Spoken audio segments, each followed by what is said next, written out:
Merci beaucoup, Peter, puis merci à vous toutes et tous d'être avec nous aujourd'hui. C'est toujours un plaisir de vous revoir et de parler de politique en famille parce qu'on a toujours de grandes choses à discuter. Donc, j'espère qu'on va aussi avoir du temps un peu pour des questions et pour une discussion. Certaines et certains d'entre vous auront vu certains éléments de cette présentation aussi récemment, donc ça va servir peut-être de rappel par rapport à certaines priorités et certaines approches avec ce gouvernement-ci. Justement, on vient de commencer, justement, la Chambre revient après la pause de l'été du début d'automne, on va dire. J'aimerais commencer aussi en saluant nos candidates et candidats pour la présidence de l'AFO, dont Mme Nicole Fortier-Lévesque et M. Fabien Hébert. C'est toujours comme certains et certaines le savent, ça prend beaucoup de courage, beaucoup d'énergie pour se présenter dans l'élection. Donc, je salue leurs efforts et j'ai bien hâte de voir le résultat et de travailler avec la nouvelle personne qui sera en poste. Donc, on va passer, merci, au sujet du contexte politique post-électoral. Et puis, comme Peter le disait, plus tard, l'AFO va reprendre le bâton pour parler, pour jaser avec vous au sujet des bonnes pratiques du démarchage politique. On passe à la prochaine.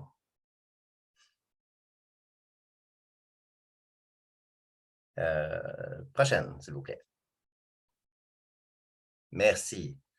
Alors, aujourd'hui, cette semaine, d'ailleurs, on a eu les élections municipales. On en parlait un peu plus tôt, en attendant que les gens entrent en salle. Plusieurs d'entre vous ont été impliqués dans ces courses municipales et scolaires.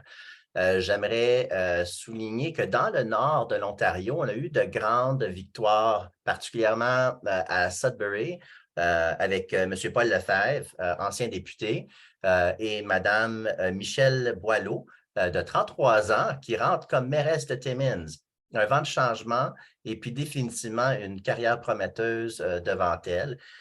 Et puis, chose très intéressante, et merci Suzanne, la conseillère Salutieri, d'avoir confirmé que le nouveau maire de Sault-Sainte-Marie est en effet un ancien de nos écoles de la région, donc les écoles franco-ontariennes de la région, ce qui est quand même, parce qu'on connaît l'histoire de Sault-Sainte-Marie, ce qui est quand même quelque chose d'important sur la scène politique.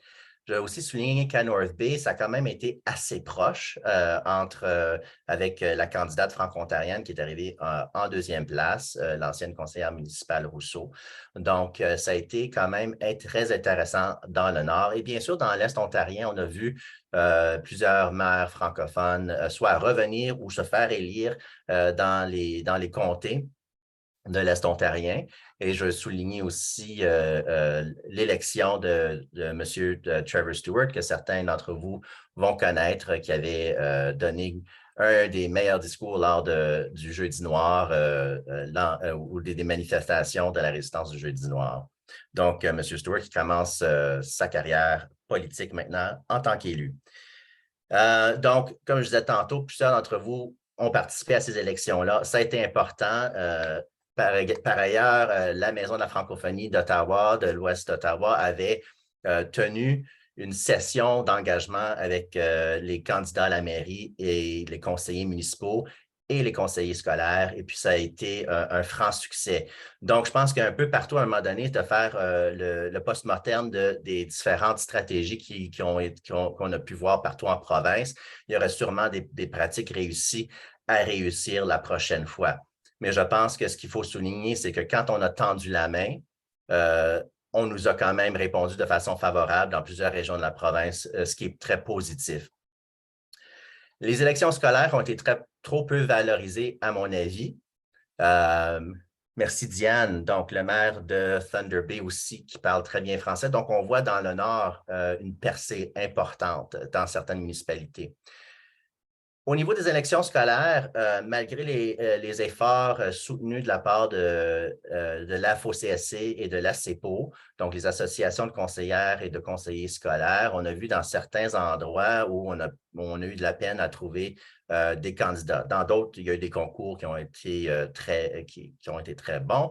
Mais rappelons-nous que ces rôles-là, surtout dans une époque où l'éducation devient de plus en plus politisée, où on va probablement voir de plus en plus de changements structurels au niveau du système d'éducation, que l'importance de ces postes-là en communauté et ensuite pour leur rôle politique, on ne peut pas lâcher, prise sur l'importance des conseillères et des conseillers scolaires. Et puis, par ailleurs, souvent, ces postes-là peuvent servir de tremplin vers d'autres postes politiques.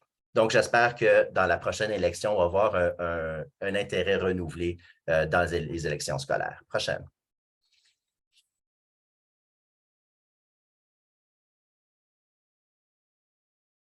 Ah, j'ai la photo télé. Bon, prochaine diapo, s'il vous plaît.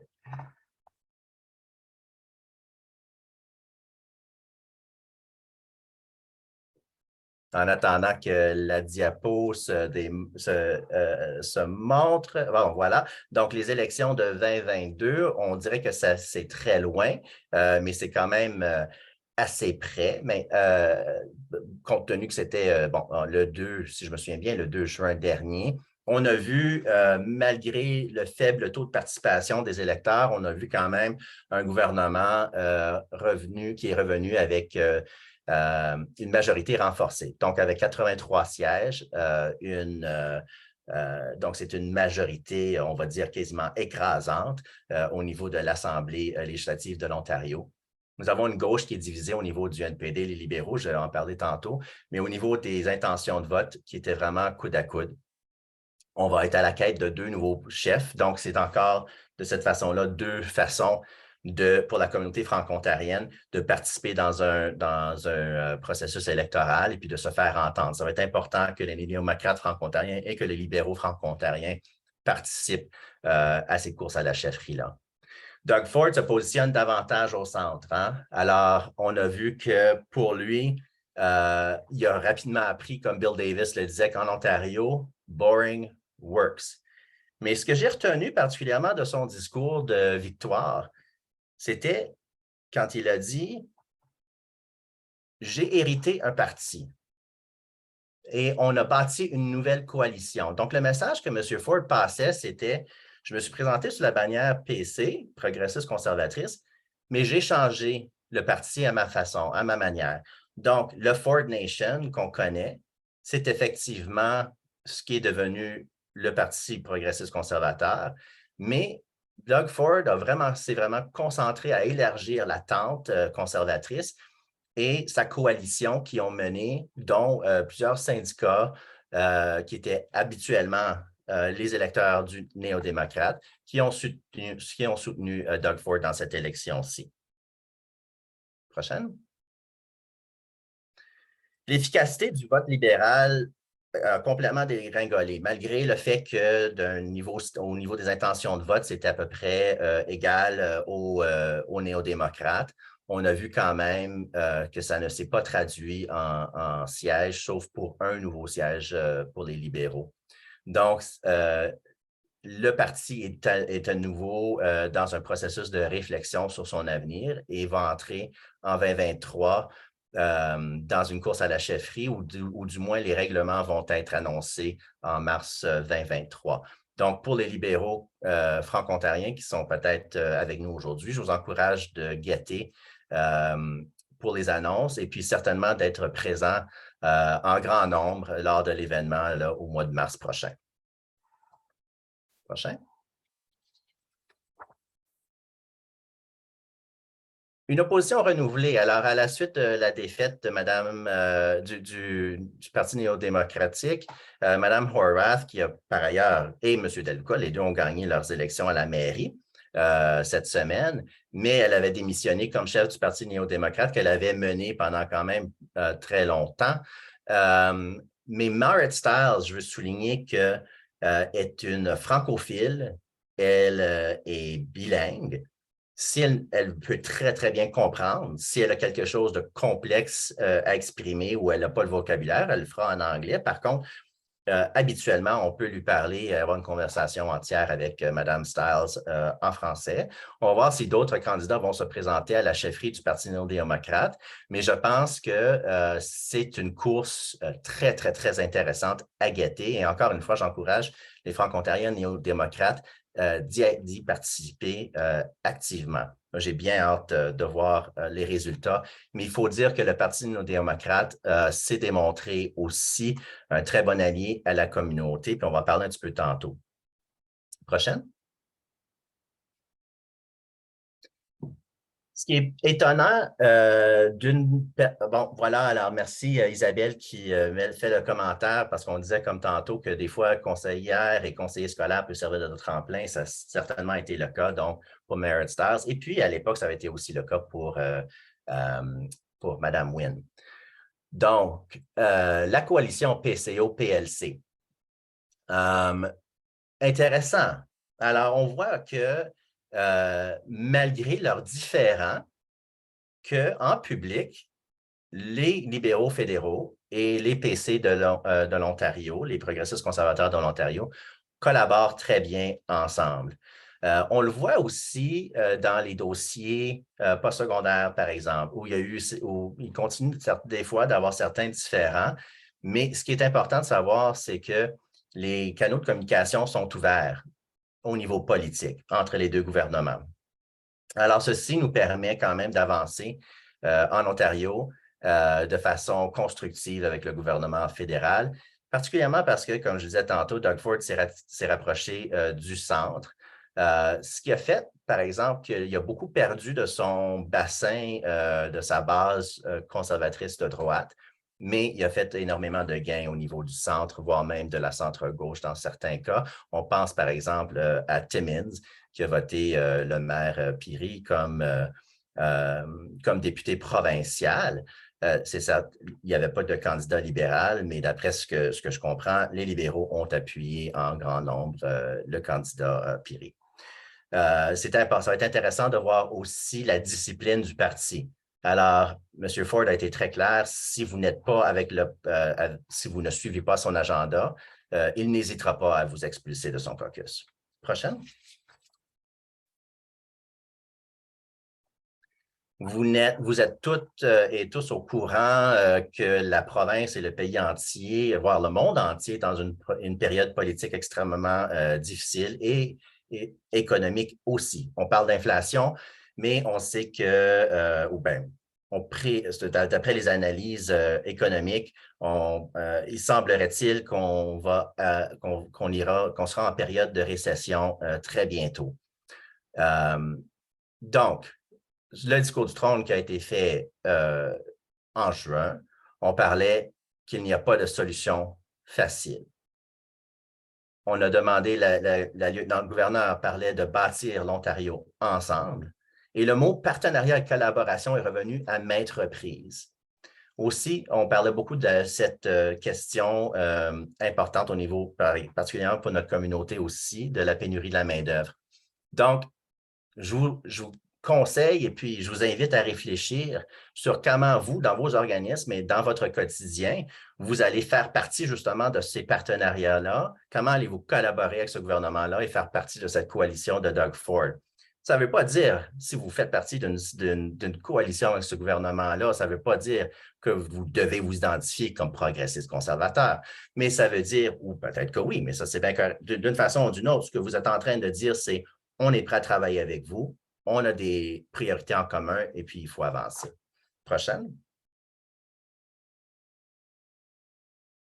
Un gouvernement majeur est vacciné, puis je vous promets, c'est la dernière fois que je l'ai utilisé. Le gouvernement a appris à gouverner. Alors, ce qui est intéressant, c'est qu'on voit un gouvernement qui est beaucoup plus mature, un gouvernement qui approche, qui va avoir beaucoup d'audace aussi dans cette première année.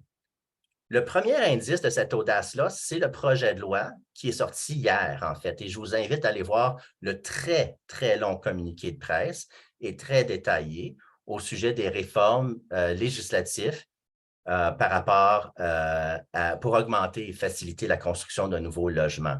C'est majeur. Ce qui est intéressant, par contre, si ça ne vous touche pas personnellement, c'est de dire que ce gouvernement-ci va, dans cette première année, déposer des projets de loi, on pense aussi en santé, ou du moins on l'anticipe, qui vont faire de gros changements. Alors, quand on pense à les occasions d'impact, vous voulez vous assurer de porter bien attention à l'énoncé économique de l'automne et de préparer vos mémoires prébudgétaires et ensuite de participer à toutes les occasions possibles, dont par exemple la réception de la FO le 1er novembre, pour aller à la rencontre des députés. Ils vont avancer rapidement, ils vont avancer audacieusement, comme je le disais. Donc, assurez-vous de vous impliquer et de faire valoir vos priorités le plus rapidement possible. Rappelez-vous que ce gouvernement-ci, donc, c'est le get it done. On l'entend encore. C'était le cri de campagne du Parti progressiste conservateur et ça va être leur modus operandi pour la prochaine année. Donc, comment est-ce que vous aussi, dans vos démarches, vous allez démontrer que you're getting it done, qu'on est en train d'accomplir aussi des résultats sur le terrain et qu'on veut travailler ensemble avec ce gouvernement-là? Comment allez-vous faire partie justement de cette équipe Ontario? Prochaine.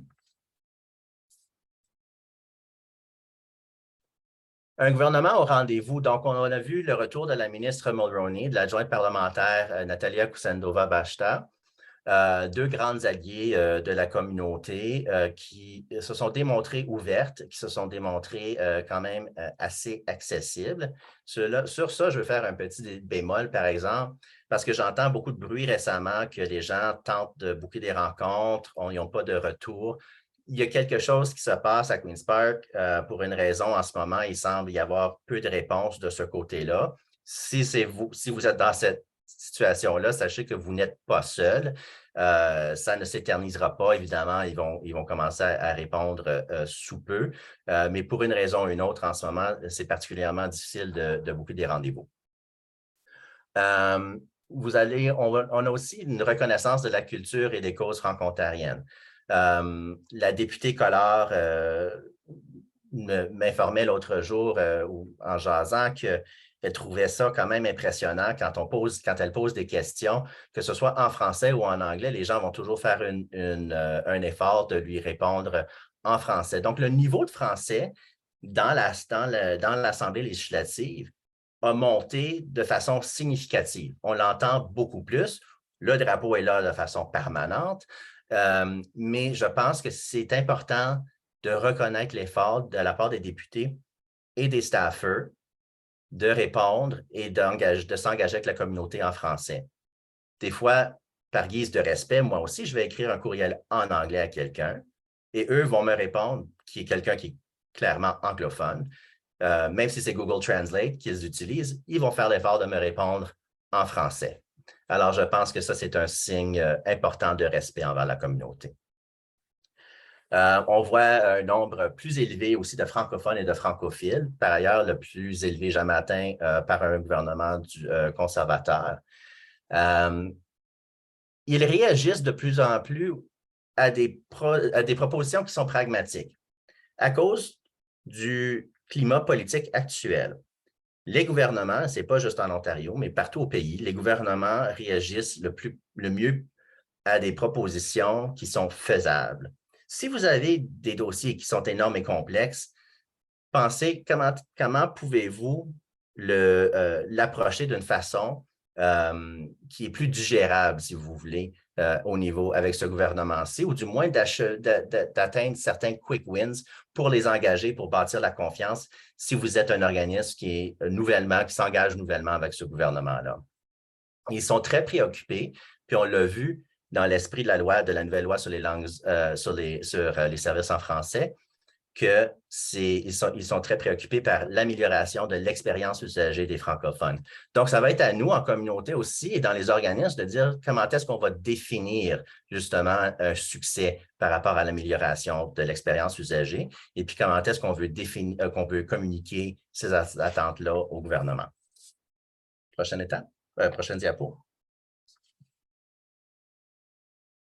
Donc, une petite citation aussi, mais je veux juste signaler par ailleurs M. Tibolleau, le ministre Tibolleau de la santé mentale et de la dépendance, qui parle très bien français, qui a une histoire personnelle que je vais lui laisser vous conter si jamais vous avez la chance de lui rencontrer. Mais on voit qu'il comprend bien l'importance de la langue. À chaque fois qu'on le rencontre, il me dit, je veux trouver des solutions et je veux rassembler les ponts partenaires. C'est aussi vrai pour son personnel. Sa chef de cabinet est aussi très active. Alors, c'est bon des fois de s'engager avec le personnel et de dire à qui je devrais parler. Voici une proposition que nous avons, voici un défi peut-être que nous avons en communauté. Nous aussi, on veut trouver des solutions. On sait que votre cabinet de ministre s'engage régulièrement avec les parties prenantes. Avec qui vous pensez qu'on devrait parler? Donc, de cette façon-là, on peut voir aussi comment est-ce que nous, on peut bâtir une coalition avec des gens qui sont de confiance du gouvernement. Prochaine. Donc, les ministres importants en francophonie en ce moment, vous allez voir que c'est très axé sur, et puis qu'il y a peut-être deux omissions évidentes. Mais ici, on parle beaucoup de gens qui sont particulièrement en services sociaux et en santé. C'est le dossier qui préoccupe particulièrement, à part le logement, c'est aussi le dossier qui préoccupe le plus ce gouvernement-ci. Et je pense plusieurs d'entre nous dans nos vies communautaires, mais aussi dans nos vies privées. Donc, Sylvia Jones, qui est ministre de la Santé et vice-première ministre, ne parle pas français. Et puis, d'une perspective historique, les ministres de la Santé ont toujours été très difficiles à rejoindre. Donc, c'est important de voir qui d'autre dans l'environnement peut nous donner un certain accès à la ministre, à son cabinet, pour qu'on puisse aussi bien articuler quelles sont les priorités en communauté, particulièrement en matière de santé. Peter Bethlenfalvy, qui est bilingue, il parle très bien français. Aussi, un autre acteur très important, évidemment, parce qu'il gère les finances de la province. M. Paul Calandra, qui s'est quand même démontré de plus en plus accessible aussi, qui veut trouver des bonnes solutions par rapport aux questions de soins de longue durée en français. Donc, il y a des occasions qui s'en viennent de pouvoir s'engager de façon constructive avec lui, de lui présenter aussi certaines solutions et propositions par rapport à comment est-ce qu'on peut lui aider justement à bâtir ses politiques publiques. Mary Fullerton, que vous savez peut-être, est bilingue. Évidemment, Mme Carolyn Mulroney, qui peut aussi aider, son cabinet qui peut aider à gérer les questions d'intérêt francophone avec ses collègues au niveau du caucus. Est-ce qu'il y a une frustration des fois au sein du caucus? Absolument. Je ne sais pas, parce que je vous parle de façon constructive, laissez-vous pas croire nécessairement que tout est positif, parce que c'est toujours une négociation de priorité. Alors, on doit outiller Mme Mulroney, nous devons outiller son adjointe parlementaire, Mme Kusandova-Bashta aussi, avec l'information pour pouvoir bien représenter et bien pousser les priorités pour la communauté franco-ontarienne au sein de son caucus. Et Michael Tibolleau, dont j'ai parlé tantôt. Prochaine. Alors, on voit ici Mme Kusandova-Bashta, dont je vous ai parlé. On a aussi Mme Martin, qui est bilingue, qui est adjointe parlementaire en santé, qui représente Eglinton Lawrence, qui est de retour dans son poste. Elle était dans le même poste dans l'ancien gouvernement. Il y a aussi M. Nolan Quinn, qui serait important pour celles et ceux qui sont actifs dans les domaines de l'enfance et des services sociaux. Donc, adjoint parlementaire. Et adjoint parlementaire au ministre des Soins de longue durée, M. John Jordan aussi, serait une personne clé pour faire avancer certaines priorités en santé dans les prochains mois. Mme Goldie Gomari, qui a perdu son poste d'adjointe parlementaire, mais qui demeure quand même présidente du comité permanent de la politique sociale. Elle est bilingue de la région d'Ottawa. Donc, c'est une autre députée qui serait utile avec lequel vous pouvez vous engager. Prochaine diapo. Les nouveaux députés francophones, on a dans l'Est ontarien Glengarry Prescott Russell, M. Stéphane Sarrazin, qui a battu Mme Amanda Simard. Donc, M. Sarrazin est... Monsieur Sarrazin, merci. Donc, Megan qui nous rappelle que John est un ancien DG du Centre communautaire de Cornwall. Stéphane Sarrazin, adjoint parlementaire. Donc, comme je disais, c'est une étoile montante au sein du caucus. C'est quelqu'un qui a vraiment rapidement démontré qu'il a l'oreille du premier ministre et qui se rend accessible. Donc, je vous conseille, si vous êtes dans la région de l'Est ontarien, de vous engager avec lui lors de ces journées les vendredis essentiellement, les journées où il est dans son comté ou les semaines de comté. Et si vous êtes à Queen's Park pour une visite, peu importe le sujet, je vous invite de rejoindre M. Sarrazin et demander une rencontre pour pouvoir lui présenter votre dossier. M. Anthony Lairdy de Essex, qui est aussi un francophile, M. Andrew Dowie, qui est un francophile aussi, donc qui est aussi adjoint parlementaire en développement économique, l'emploi et commerce, donc un dossier par rapport quand on pense justement à la pénurie de la main-d'œuvre, qui est important. Et Mme Dawn Gallagher-Murphy, qui est venue à la journée de réflexion de la santé de la FO, qui a fait quelques suivis aussi et qui parle quand même très bien français. Mais rappelons-nous que ces gens-là aussi sont en train d'apprendre leur dossier. Alors, soyons un peu patients et aidons-les le plus possible avec l'information et l'intelligence communautaire que nous avons dans nos organismes. Prochain. Du côté des néo-démocrates, des visages qui vous sont probablement très familiers. Donc, Guy Bourgouin de Mushkegowuk Bay James, qui a retenu son poste de critique ou de porte-parole en affaires francophones, qui a eu une autre responsabilité en foresterie maintenant. Madame Franche Zéligna, qui est de Nickel Belt, qui a conservé son poste de porte-parole en matière de santé. Et M. Michael Manta d'Algoma-Manitoulin.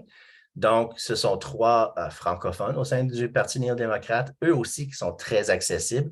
Mais je veux dire quelque chose aussi, c'est que ce sont trois personnes qui comprennent très, très, très bien aussi le jeu à la fois politique, mais comment travailler avec le parti au pouvoir. C'est-à-dire que ce sont des gens qui sont très habiles. Vous pouvez avoir confiance en les approchant, de leur donner des dossiers qui sont peut-être un peu complexes ou sensibles et avoir confiance qu'ils ne vont pas poser des gestes qui vont vous mettre en problème, qui vont vous mettre en difficulté, mettons, avec le gouvernement. Donc, c'est-à-dire qu'ils vont comprendre votre dossier, et puis, ils vont agir seulement si vous demandez de le faire. Mais c'est bon de les tenir informés, leur suggérer des questions à poser en chambre et puis leur donner l'information dont ils ont besoin et qu'elles ont besoin pour faire leur travail efficacement. Quelqu'un demande la question, c'est quoi un whip adjoint?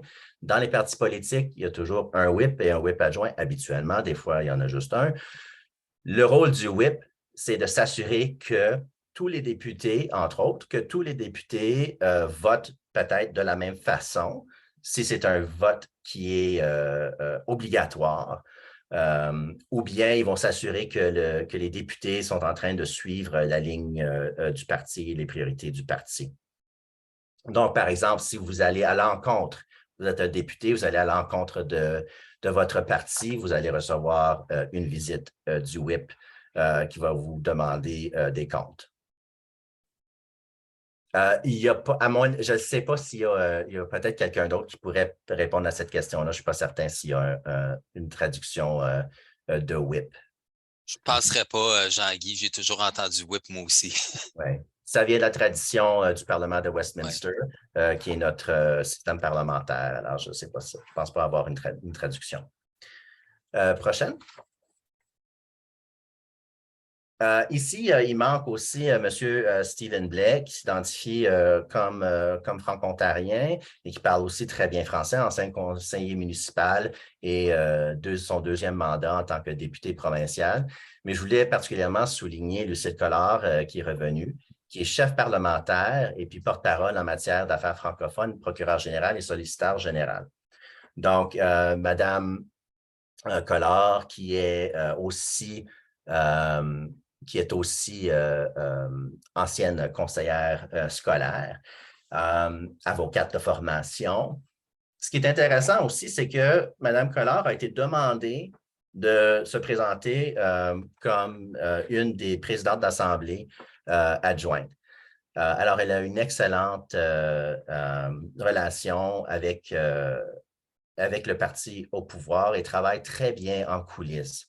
Alors, même si les libéraux n'ont que 8 sièges, Mme Collard s'est démontrée extrêmement habile à jouer dans les coulisses de Queen's Park pour sa circonscription, mais aussi pour la francophonie ontarienne de façon générale.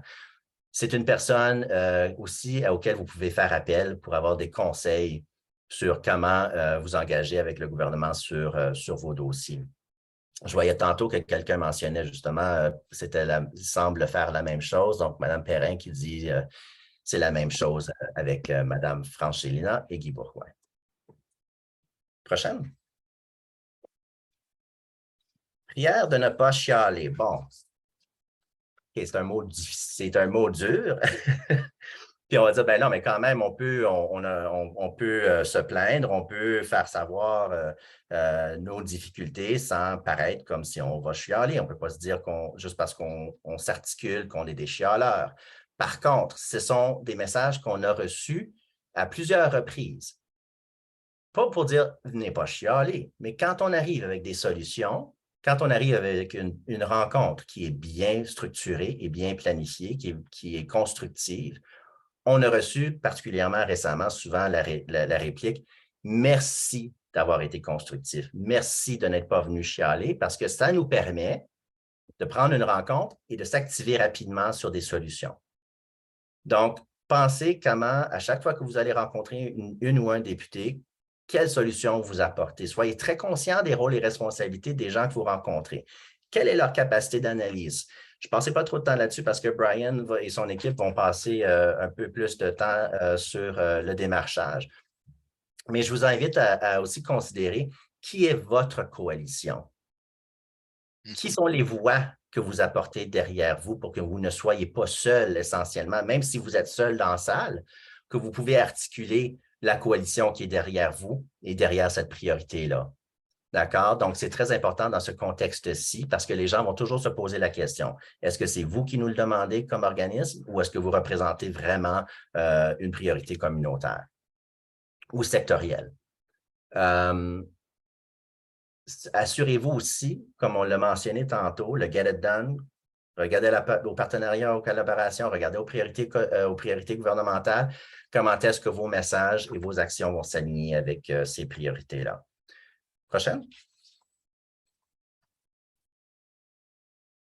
Et on arrive, je vais passer le bâton dans 2 minutes, Brian.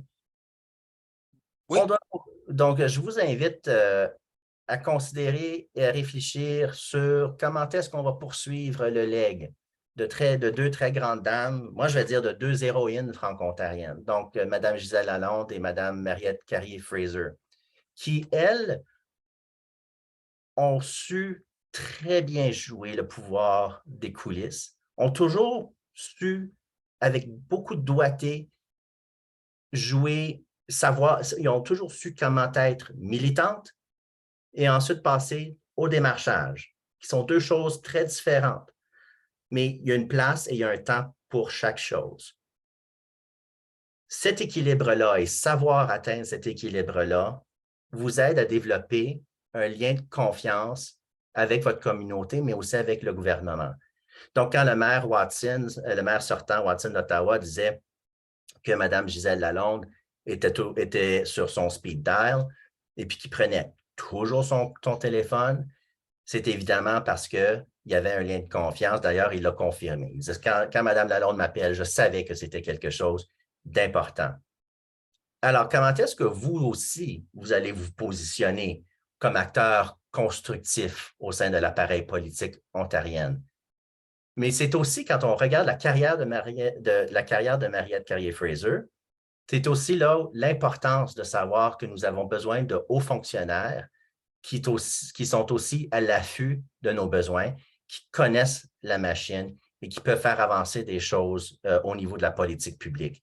Donc, pour autant, on s'engage au niveau politique gros P, on doit aussi s'engager au niveau politique petit p, c'est-à-dire dans les coulisses de la politique publique. Donc, encore un salut et un hommage à ces grandes dames de la francophonie ontarienne. Prochaine.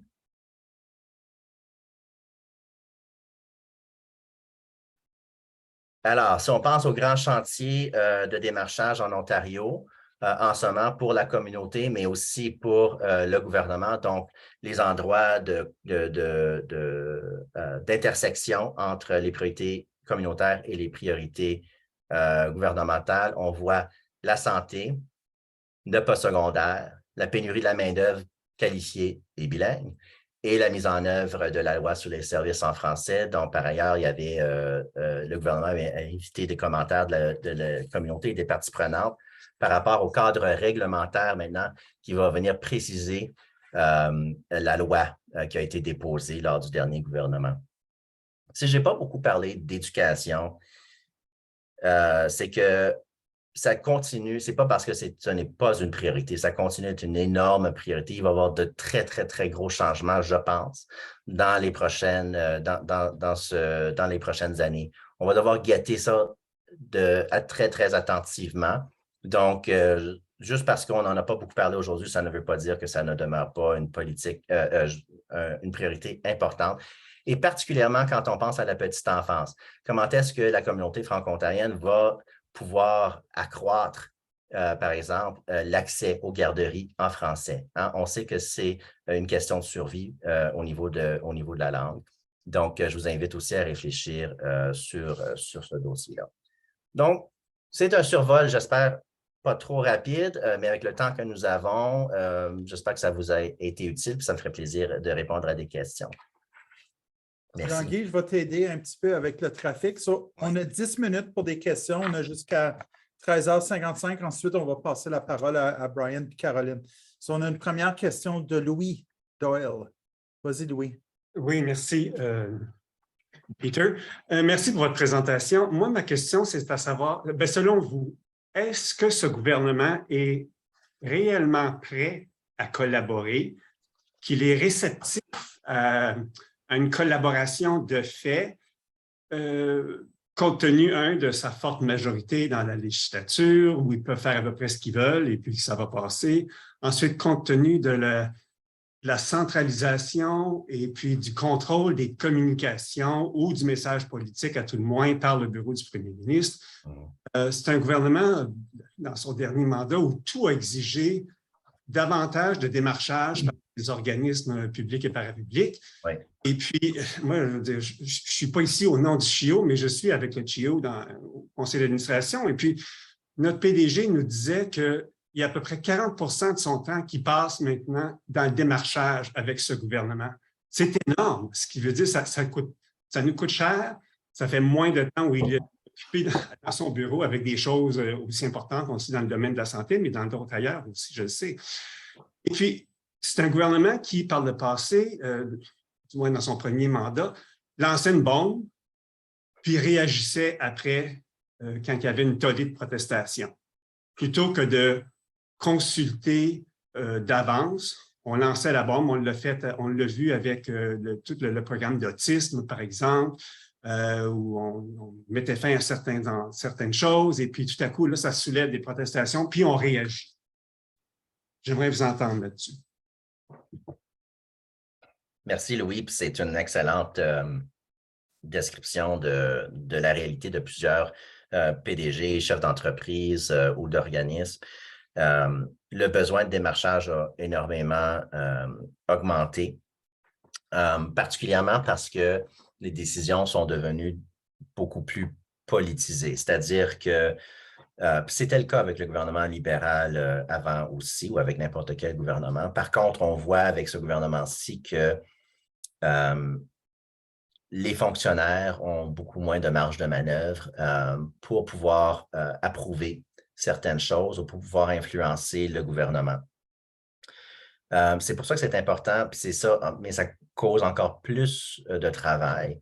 Mais c'est de l'importance aussi, puis je sais que ce n'est pas tout à fait partie de ta question, mais c'est aussi, ou de votre question, mais c'est aussi l'importance de quand vous vous engagez au niveau politique, de vous engager de façon simultanée avec la fonction publique pour s'assurer que le même message se passe des deux côtés, puis ils vont se rencontrer quand les discussions vont se passer entre les deux côtés de l'appareil gouvernemental. Est-il réceptif? Moi, je dirais que oui, de plus en plus. Mais ils sont quand même, ça dépend du dossier. Il y a certains dossiers où ils vont se montrer beaucoup plus ouverts. On pense au dossier de santé mentale avec M. Thiboldeau, etc., des gens qui cherchent des solutions. Il y en a d'autres, on pense aux infrastructures, on pense certains éléments de la santé où c'est très, très difficile de percer à travers les gatekeepers, comme on dit en anglais, pour rejoindre les ministres. Donc, ça demande effectivement un démarchage qui est soutenu et qui est à long terme. Par contre, ce qu'on a réalisé, c'est que quand on trouve, c'est pour ça aussi que c'est important de diversifier les gens avec qui vous vous engagez. Donc, on veut souvent cibler le cabinet de la ministre ou du ministre, mais sachez aussi que que les députés à la fois de l'opposition, mais aussi au gouvernement, particulièrement ceux du gouvernement, évidemment, vont pouvoir avoir une influence. Donc, il faut, à cause du bruit qu'il y a en politique en ce moment et des tensions qui existent en politique, c'est devenu un environnement qui est malheureusement, j'utilise le mot avec, faut faire attention, là, mais c'est beaucoup, de plus en plus un environnement qui est toxique au niveau politique. Alors, ce qu'il faut faire, c'est s'assurer d'approcher ça d'une façon constructive, mais d'élargir son réseau et d'élargir pour que de plus en plus, ce n'est pas juste vous qui approchez, qui parlez de votre sujet, mais qu'il y en a d'autres qui portent aussi le message en votre nom pour qu'ils l'entendent de plus en plus. C'est comme ça aussi qu'ils font leur trial balloons. Le ministre de l'Éducation, le ministre Lecce, lui parle de pulse surveys. Alors ça, c'est un autre mot anglais, mais qui est important à savoir, le pulse survey. Alors, les deux choses. Donc, tu as tes trial balloons, puis ton pulse survey, puis ce gouvernement-ci le fait beaucoup. Donc, comme vous disiez tantôt, on va annoncer quelque chose, on va voir la réaction, ou bien on va l'annoncer dans les coulisses, et puis ensuite, on va revenir. Donc, je m'excuse, c'était un petit peu long, mais je pense que selon notre expérience, c'est un gouvernement qui s'est quand même démontré assez réceptif à des suggestions qui sont pragmatiques. Prochaine. Merci pour la question, Louis. Merci, Jean-Guy. Isabelle, vas-y. C'est pas tant une question comme un commentaire, mais là, finalement, c'est exactement ce que Jean-Guy vient de dire. Moi, nous autres, notre expérience à la CEPO, c'est que la politisation des décisions au niveau du ministère de l'Éducation a augmenté de façon exponentielle depuis que les conservateurs sont au pouvoir. Et ce que tu viens de mentionner, c'est exactement ce que j'allais mentionner, comment c'est difficile au niveau de l'éducation avec le ministre. C'est que toute la gestion se fait en fonction, c'est une gestion quotidienne de leur image dans la population. Alors, ils font un mouvement et si la réponse est négative dans les journaux, dans les médias, dans la population, bien là, le lendemain, il y a quelque chose d'autre qui va arriver. Donc, plutôt que de gérer pour le bien-être de l'éducation, ils gèrent pour leur image. Je ne vous dis pas que c'est juste ça, bien sûr qu'ils travaillent aussi pour le bien-être de l'éducation, mais définitivement, l'élément image, l'élément perception, l'élément communication prend de plus en plus de place. Et ça, bien, ça peut devenir difficile à gérer. Puis c'est très exigeant aussi pour nos conseils scolaires parce que ça veut dire qu'à tout bout de champ, il y a des nouvelles décisions, des nouvelles initiatives, des nouvelles directives et constamment, nous, on doit être en mode réponse. Donc, c'est très lourd aussi pour la gestion. Oui. C'est juste un commentaire. Il n'y a pas de solution, mais c'est un commentaire parce que c'est important à comprendre parce que c'est quelque chose qui a un impact direct sur notre travail à nous. Effectivement, Isabelle, merci pour l'intervention parce que justement, il faut qu'on puisse bien utiliser nos associations et bien soutenir les associations qui sont en train de faire beaucoup du heavy lifting aussi avec ce gouvernement-là. Rappelez-vous que l'AFO, depuis le Jeudi noir, a fait un travail quand même remarquable pour bâtir des liens qui sont très constructifs avec ce gouvernement-là. Donc, les membres de l'AFO, vous avez aussi la capacité de demander à votre association porte-parole de dire comment est-ce qu'on peut travailler, puis là, Brian va vous en parler très prochainement, mais comment est-ce que vous pouvez justement parler avec ce gouvernement-là? Comment est-ce que l'AFO et d'autres associations peuvent vous aider aussi à comprendre qui sont les joueurs importants et aussi de porter le message à Queen's Park? Merci, Jean-Guy. Merci, Isabelle, pour ton commentaire et ta question. On va vraiment prendre Angèle puis Carmen, mais il faut que vous soyez rapide, s'il vous plaît. Sinon, on va manquer de temps. Vas-y, Angèle. Moi, ce n'est pas une question, c'est plutôt un commentaire. Quand tu as présenté tantôt les francophiles puis les francophones, ce n'est pas parce que quelqu'un parle français que ça veut dire qu'ils comprennent les enjeux francophones. Alors, il ne faut pas assumer qu'ils ont compris nos enjeux parce qu'ils parlent la langue. Alors, je pense que ça, c'est un point que je voudrais réintégrer. Merci, Angèle. Bon point, Angèle. Carmen, vas-y. Oui, ma question, c'est plutôt une question. Le rôle de la ministre des Affaires francophones, quand on a un dossier qui est santé, par exemple, ou soins de longue durée, nous, on essaie de garder le lien avec l'Office des Affaires francophones, mais quelle serait la meilleure stratégie pour s'assurer que au niveau des affaires francophones et le dossier que l'on poursuit soit le plus efficient en termes de communication et de concertation? Alors, le rôle du ministère des Affaires francophones et de la ministre, ils agissent un peu comme une quasi-agence centrale, c'est-à-dire que leur rôle est de coordonner la réponse et les actions du gouvernement par rapport aux questions francophones et aux priorités francophones. Et puis, donc, elles peuvent elles sont là à l'appui. Elles sont là pour amplifier. Elles sont là pour aussi guider vos actions au sein de l'appareil gouvernemental. Il faut quand même qu'on sache que ça leur demande beaucoup de capital politique. Ça veut dire qu'ils ne peuvent pas non plus arriver avec une liste d'épiceries à n'en plus finir. Elles doivent aussi choisir quelle priorité. Donc, c'est pour ça que c'est très, très important de fournir des briefages qui sont succincts et qui sont alignés avec ce qu'on perçoit comme les priorités du gouvernement. Puis leur dire, voici comment nous autres, on perçoit les choses. Quelle est votre réaction? C'est quand même, contrairement à d'autres ministres, elles sont là aussi pour nous donner une rétroaction, pour nous aider à faire avancer. Et puis, c'est aussi vrai pour la sous-ministre. Donc, Mme Marie-Lison Fougère et son équipe. Marie-Lison qui s'assoit à la table des sous-ministres et qui peut faire avancer, qui peut mettre sur la table certaines choses. Donc, mettons que vous êtes en santé ou en éducation, vous déposez un mémoire prébudgétaire, faites certain de l'envoyer aussi à la ministre à titre d'information, puis de lui offrir un breuvage, parce qu'elles peuvent aider. Merci, Jean-Guy. Merci, Carmen, pour ta question. On a déjà terminé le premier volet de notre présentation politique. Mon Dieu, que le temps passe vite. Jean-Guy, tu sais, moi, je pourrais t'écouter toute la journée, mais ce n'est pas une option aujourd'hui. On va aller au deuxième volet qui est animé par Brian et Caroline. Brian, Caroline, la parole est à vous. Merci, Peter. Puis merci encore à Jean-Guy.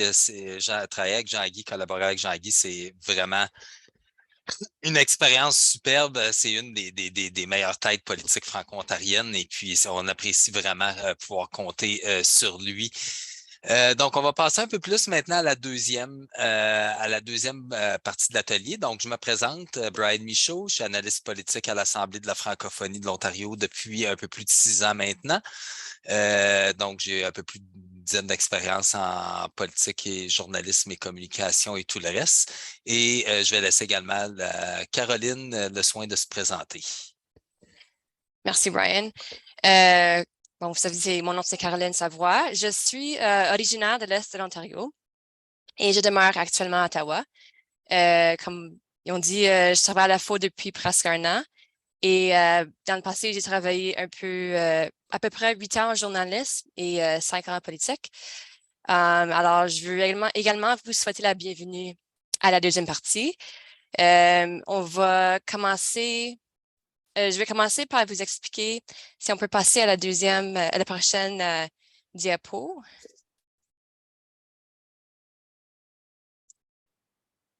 Excellent. Comme vous pouvez voir, on a divisé la présentation en 3 parties. Donc, on va vous présenter les étapes pour monter un dossier politique, pour ensuite explorer quelques conseils, clichés, bonnes pratiques. Et ensuite, on finira avec une période de questions et d'échange de vos bonnes pratiques. Pour les étapes d'un dossier politique, je ne vais pas toutes les lire parce qu'on va passer un par un à chaque point. Mais j'aimerais dire qu'on vous a envoyé ce matin par courriel une copie d'un cahier de démarchage créé par la FO. Puis, vous pouvez le consulter, soit pendant la présentation ou après, mais nous allons toucher un peu sur les points qui se retrouvent dans ce cahier. On commence avec le premier point à la prochaine diapo, s'il vous plaît. Bon, identifier le défi. Si vous avez pris le cahier, vous allez voir que ici, nous abordons la première question de la page 4 du cartable. Et on vous demande la question, quel est le défi le plus important de votre organisme? Pouvez-vous l'expliquer de façon factuelle, c'est-à-dire de baser les opinions sur des faits et des données probantes?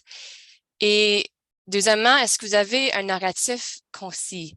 Donc, pouvez-vous expliquer votre défi en moins d'1 minute? Je vais passer la balle à Brian pour vous donner un exemple pour illustrer ce point. Oui, merci Caroline. Donc, un exemple, effectivement, je vais vous le faire.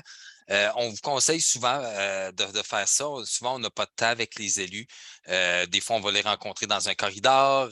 Des fois, c'est dans un événement. Puis, tu sais, c'est bien de prendre du temps pour rencontrer un député, mais évidemment, on ne veut pas non plus tout prendre son temps. Donc, c'est bon d'avoir déjà un petit discours maximum d'1 minute de prête. Pour du moins mettre la table. Donc, par exemple, ici, j'ai pris l'exemple justement du postsecondaire dans le Nord.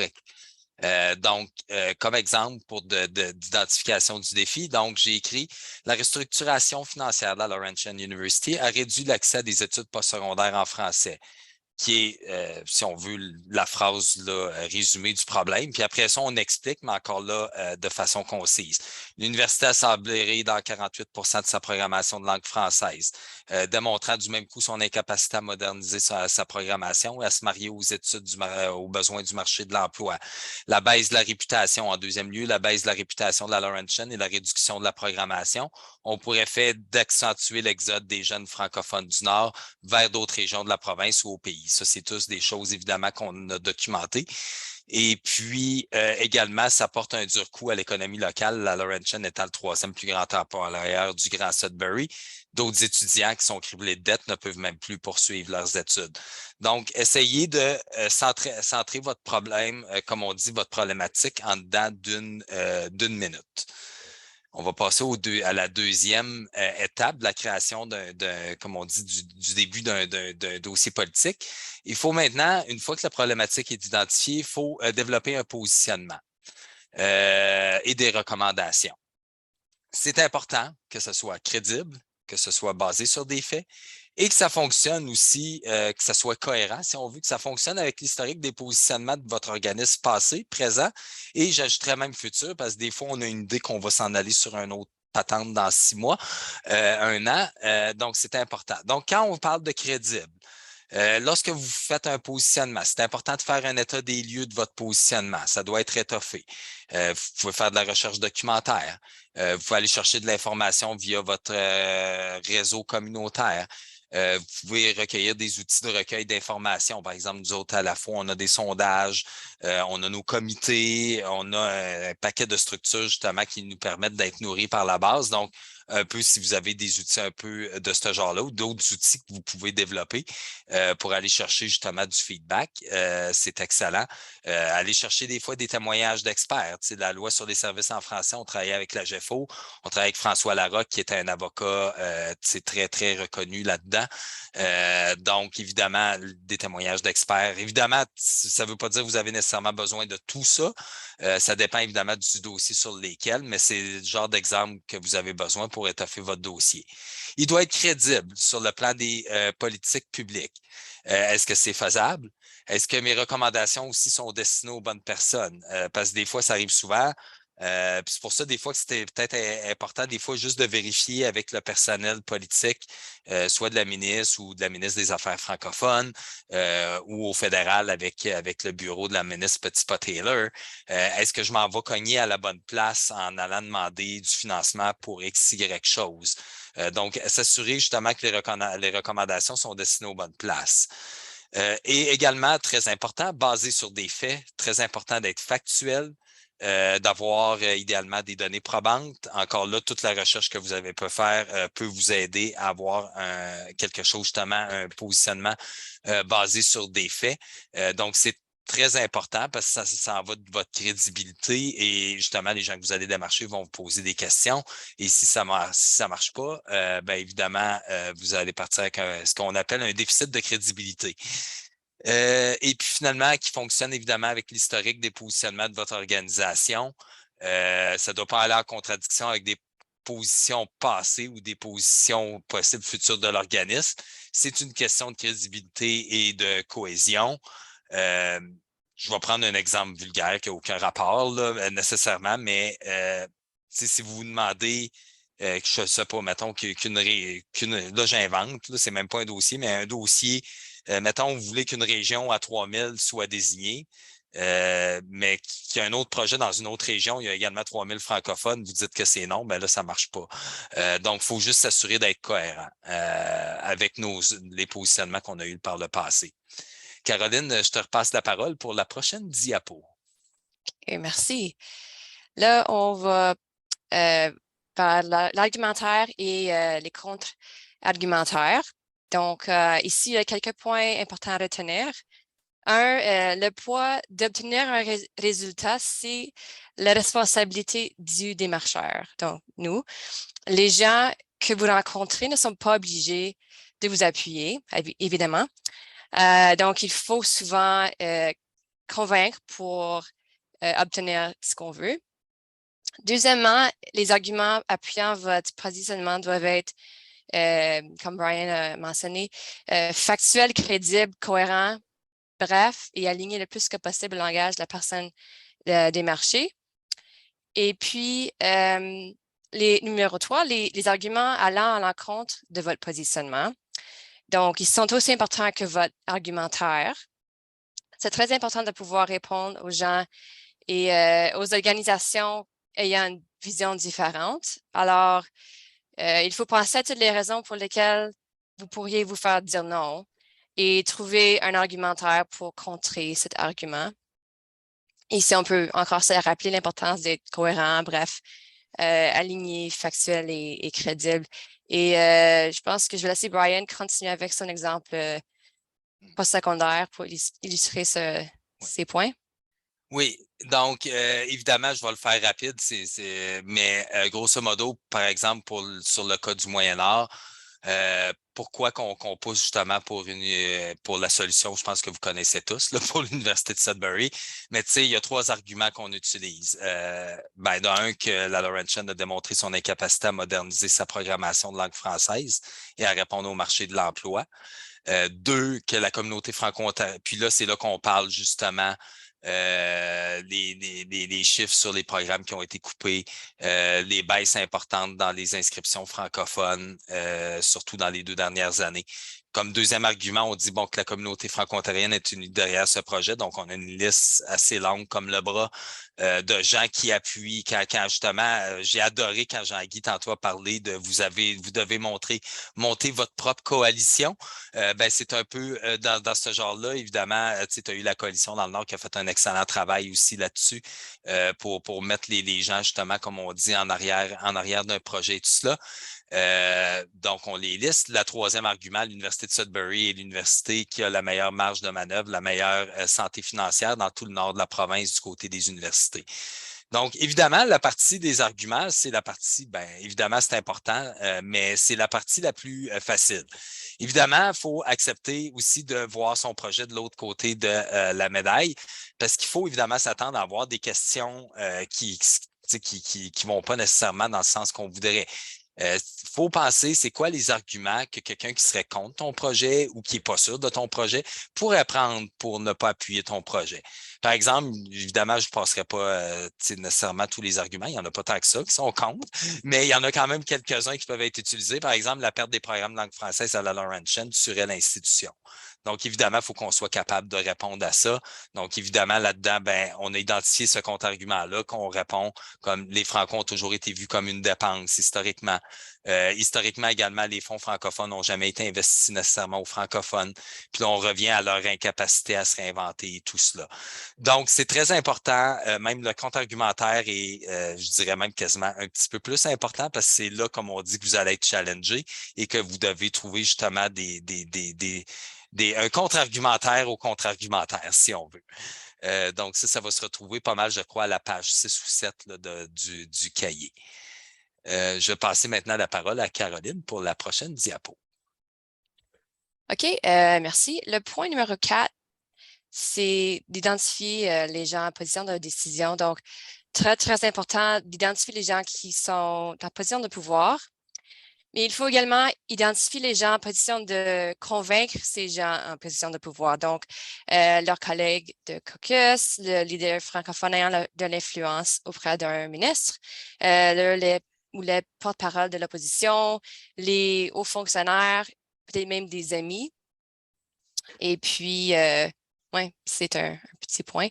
Je peux peut-être rajouter, quand j'ai mis ça, Caroline, sans rentrer trop dans le détail, on sait déjà qu'on s'est fait lobbyer contre nous une fois sur un sujet X par quelqu'un justement qui est passé par les amis du premier ministre pour que ça se rende au premier ministre. Donc, des fois, quand vous connaissez des gens qui sont autour de ces gens-là, ça peut être une autre façon de passer.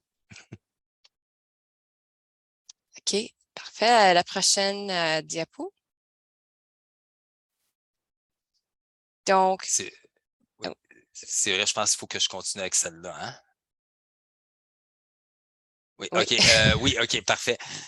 Donc, le 5e élément, c'est d'identifier les parties prenantes alliées. Je pourrais même dire adversaires d'une certaine façon, qu'on les trouve, c'est important aussi de les savoir, mais identifier c'est qui les parties prenantes alliées. Parce que Jean-Guy l'a très bien exprimé tantôt. La force de la fausse, souvent, c'est quand on va voir le gouvernement, c'est pas juste Carole ou Peter ou Brian qui veut quelque chose ou Caroline, mais c'est souvent poussé par, comme on dit, par la base. Donc, souvent, on arrive là déjà là avec une certaine coalition. Donc, c'est très important de pouvoir identifier ces gens-là. Pourquoi? Justement, parce que ça renforce le capital politique d'un projet. Ça fait que les communications se multiplient auprès des membres du gouvernement, que ce soit dans la fonction publique ou au niveau des élus. Et puis, je vais également mettre beaucoup d'importance sur l'importance d'un message unifié. Je vous le dis tout de suite, là, si vous avez 10 positions différentes dans la communauté ou si la chicane est prête à quelque part, le gouvernement, à moins vraiment d'être vendu à une idée à 110 000 à l'heure, ce qui n'arrive pas souvent, généralement va, entre guillemets, staller le projet. Puis je veux dire, un gouvernement dans cette position-là, effectivement, c'est peut-être la façon la plus sage parce que s'il n'y a pas évidemment, il va toujours avoir des gens contre un projet, mais s'il n'y a pas un minimum d'appui à un projet, le gouvernement va faire pourquoi que je ferais ça. Finalement, j'ai X qui me dit ça, puis j'ai Y qui me dit autre chose. Fait que souvent, c'est la première excuse pour ne pas faire un dossier au niveau politique. Très important d'avoir de l'unité. Deuxième chose, renforcer, oui, c'est ça. Donc, le comment. Comment qu'on fait ça? Ben, on identifie les joueurs ayant un intérêt naturel dans ce type de dossier. Ça peut être des organismes et des agences gouvernementales qui œuvrent dans votre secteur. Ça peut être des lobbies dans votre secteur d'activité. D'ailleurs, j'en profite pour faire une petite parenthèse là-dessus. Je vous encourage énormément à établir des lobbies et des contacts également avec quand vous avez des lobbies là, dans votre la petite enfance, il y a la coalition du côté c'est surtout anglophone, mais je sais qu'ils font de la représentation pour tous les centres de petite enfance. Donc, c'est aller vers des lobbies anglophones aussi des fois, parce que nous autres, on a commencé ça avec Ontario Non-Profit Network. On a eu aussi une certaine expérience avec le groupe LAFO du Québec, avec les Anglais et tout ça. Celle-là a fait parler différemment.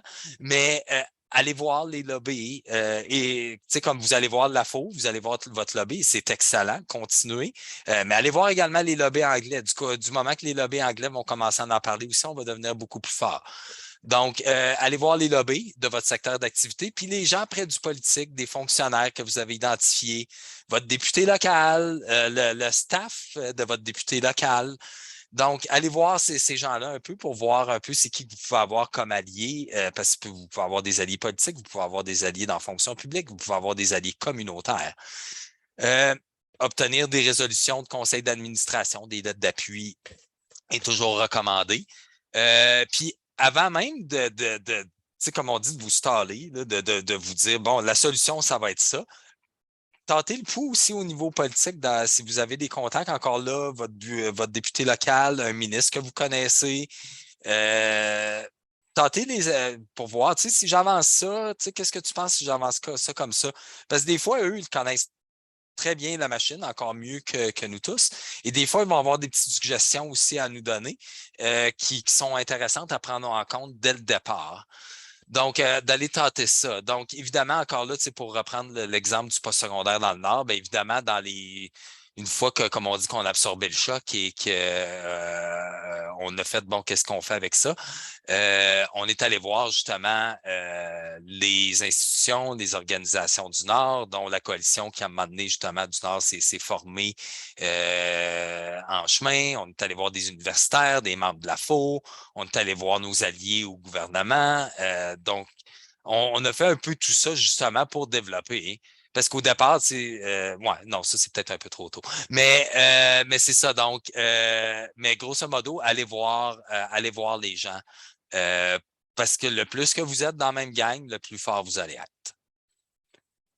Et je n'ai pas vu si c'était aligné. Caroline, est-ce que je faisais la prochaine diapo? Je m'excuse. Ou c'était toi? Ce n'est pas fini, la diapo 6. Je vais le faire, Brian. Okay. Bon, c'est ça, c'est pas fini. Il faut mettre toute cette information dans un plan cohérent. Donc, le gabarit de cahier de démarchage qu'on vous a partagé peut vous aider. Donc, il faut mettre en œuvre votre plan, mais c'est super important de constamment revoir pour faire des ajustements. Vous savez sûrement que la donne politique change souvent. Donc, il y a le remaniement ministériel, le changement de poste de fonctionnaire, des nouvelles priorités au contexte politique et social et le changement de position d'une organisation, etc. C'est important de se servir de l'intelligence que nous accumulons pour revoir le plan et l'ajuster lorsque nécessaire. Et on ne parle, il faut juste savoir l'ajuster aux besoins. Et puis, à la fin, vous allez avoir l'obtention ou non d'un résultat. Prochaine diapo, s'il vous plaît. Oui, merci Caroline. Maintenant, on va passer, il nous reste à peu près 15-20 minutes pour l'atelier, donc on va quand même les rouler de façon assez rapide pour donner peut-être le temps pour une ou deux questions. Mais on va passer rapidement 5 conseils clichés et bonnes pratiques. Comme on dit, du bon démarcheur ou de la bonne démarcheuse. Je présume que c'est démarcheuse au féminin. Les relations, ça, c'est super. Ben, on va tout vous dire qu'elles sont toutes super importantes, mais vraiment, celle-là est importante, plus probablement que toutes les autres. Les relations sont au centre de la politique et des relations gouvernementales. Je vais le répéter, les relations sont au centre de la politique et des relations gouvernementales. It's a human business, qui dirait en anglais. Avoir de bonnes relations, c'est un ingrédient essentiel à un bon démarchage. Quand les choses sont sur la ligne, et ça nous est déjà arrivé, Peter peut en témoigner, Carole, Caroline, Jean-Guy, c'est déjà arrivé qu'il y a des dossiers qu'on a réussi ou qu'on était en voie de réussir qui ont crashé, comme on dit en cours de route. Les relations, c'est ce qui aide des fois à ressusciter un dossier et c'est déjà arrivé. Donc, très important. Puis encore là, quand je vous dis, je vous invite vraiment demain à commencer, si vous n'avez pas bâti des relations, à commencer à bâtir des relations. Commencez au plus simple de vous, les bureaux de votre député local et tout ça. Ça ne vous donnera aucun résultat à court terme. Je vous le dis tout de suite, ça donne 0 résultat à court terme. Ce que ça paye, c'est dans 6 mois, 1 an, dans 2 ans. Puis là, dans 5 ans, tu deviens plus fort. Puis là, plus tu en fais, plus que là, ton réseau devient fort. Mais il faut que tu commences à quelque part. Donc, c'est super important. Comme je vous dis, court terme, ça ne vaut rien, mais dans le moyen et long terme, ça va vous payer. Ça permet d'obtenir du temps de rencontre plus facilement, d'établir aussi une bonne relation. Parce que l'autre aussi, tu sais, c'est la nature humaine encore là. Évidemment, si la personne se sent confortable avec vous, elle va vous donner plus d'intel. Ce qui va vous aider, vous, dans votre travail. Donc, ce bout-là est quand même super important, rappelez-vous-en. Et puis, essayez de jamais vous tourner non plus à dos quelqu'un en vous disant « who cares, je m'en fous » parce que tu ne sais jamais, dans 5-10 ans, tu vas peut-être avoir besoin de cette personne-là qui aura une promotion ou quelque chose comme ça, à faire très attention. On peut passer à la prochaine, les 3 C. OK. Donc, je vais commencer avec crédibilité. Donc, nos positionnements et nos argumentaires doivent être basés sur des faits. Il faut être légitime dans ses champs d'intervention. Il faut avoir des alliés et être en mode solution en prenant en compte les réalités de la machine gouvernementale. Cohérent. On ne change pas de positionnement à tout vent. On ne se contredit pas dans ses propres argumentaires. Et nos positionnements ne contredisent pas des positions passées, présentes ou futures de l'organisme. Et enfin, collaboratif, il faut faire preuve d'humilité et de leadership positif axé sur la résolution des défis. Il faut prendre en considération les réalités de l'autre et de la machine gouvernementale et demander à l'autre des solutions, les propositions et les pensées de la personne des marchés, y donner autant de valeur de ce que vous présentez. On va passer maintenant à la 3e diapo. Là, maintenant, les conseils scolaires catholiques vont devoir peut-être un peu plus encore en commandite à la faux parce que c'est une référence biblique. Aime ton prochain comme toi-même. Je vais prendre un exemple je vais prendre un exemple que j'ai vu qui est éminemment beaucoup moins politique que la moyenne, mais qui va vous donner une idée. Ma conjointe et moi, plusieurs d'entre vous le savez, on fait de l'équitation. On habite juste en face d'une route qui la limite est à 80, mais ça roule du 95-100. Donc, des fois, il faut qu'on aille là, juste sur cette route-là, 2 minutes pour pouvoir s'aligner pour aller du stationnement qui est de l'autre côté de la rue pour aller sur les sentiers. C'est évidemment bien dangereux parce que, évidemment, il y a bien des chars qui, comme on dit, qui ne se tassent pas de voie puis qui pensent qu'un cheval, si tu passes à 2-3 pieds en voiture à 95, que c'est correct. On est chanceux, on a des bons chevaux, mais quand même, c'est pas super. Fait qu'à un moment donné, il y a eu un incident. Évidemment, il n'y a pas eu de collision ou quoi que ce soit, mais ma conjointe revient, en parle à sa voisine.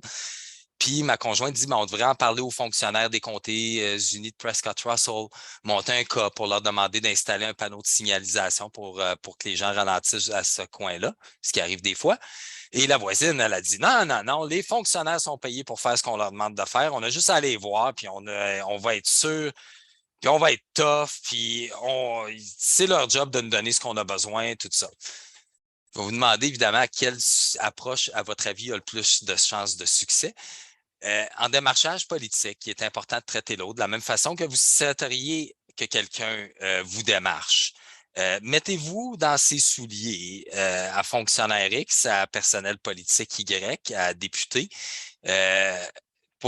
Puis juste faire ça et essayer de comprendre ça va vous aider justement à essayer de parler un peu sans langage pour finir en bout de ligne pour demander exactement les mêmes choses. Mais placez-vous dans les souliers de la personne que vous démarchez, ça va beaucoup aider. On peut passer au 4e. Oui, je pense que tu as mentionné un peu juste l'alignement de son vocabulaire.